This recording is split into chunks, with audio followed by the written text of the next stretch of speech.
Okay, so I am going to try this one more time.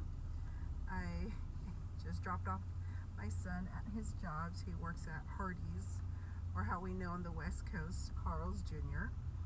So this is my third attempt trying to do this video about Dorcas. And so what is a Dorca and how do I become one? Those of us who were raised in the Spanish church, Spanish Christian church or apostolic church, have heard of the term Dorcas. And Dorcas is what they would call the ladies of the church. It was the women's ministry was basically called Dorcas. And today in my study, I read, or in my morning devotion, I read about Tabitha, which is translated Dorcas.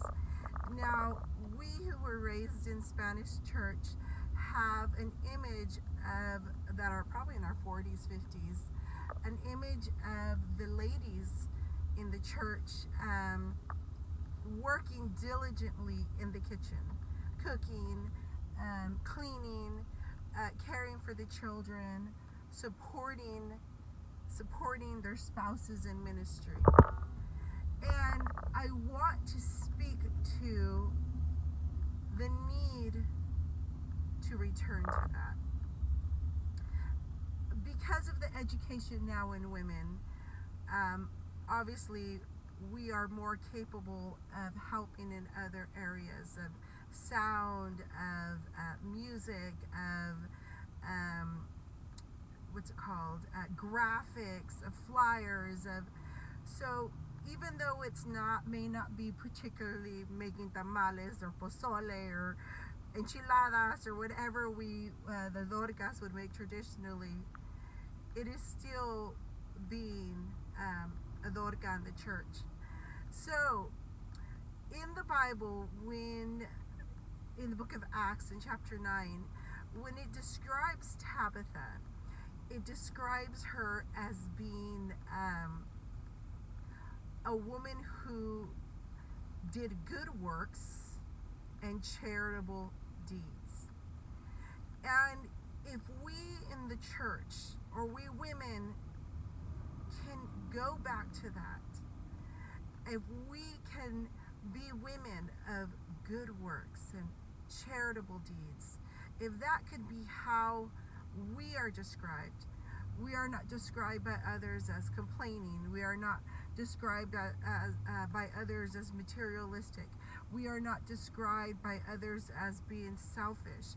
We are described by others as having good works and charitable deeds.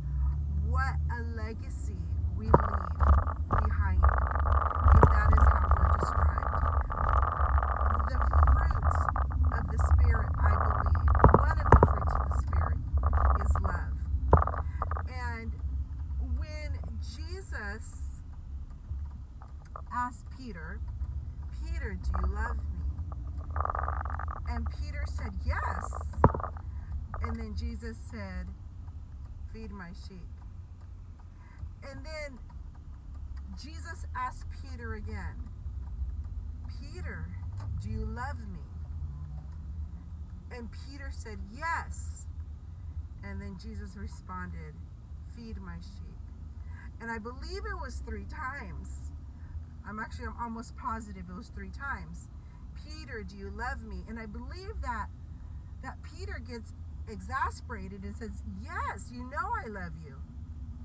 "Then feed my sheep." May our actions follow the words, that we show our love to Christ by feeding his sheep, by serving others. This is not something that we can do by ourselves. It is a supernatural, spiritual thing to love others, to serve them gladly, with joy, with a good attitude. If you are serving, the more you serve, the more capacity God gives you. How do you serve? Call somebody. Go out to coffee with somebody. If your talent is gardening, plant a garden at the church if they're wanting that. Teach Sunday school, sing in the choir, usher, greet. There is a multitude of ways of serving, of being a Tabitha, of being a Dorca. So to you Dorcas out there, nothing you do is in vain. Those around you see you, and your children see you. And when you pass, they are going to say, there goes a woman of good works. There goes a woman of charitable deeds. God bless you. And I encourage you and pray that today is a glorious, blessed day.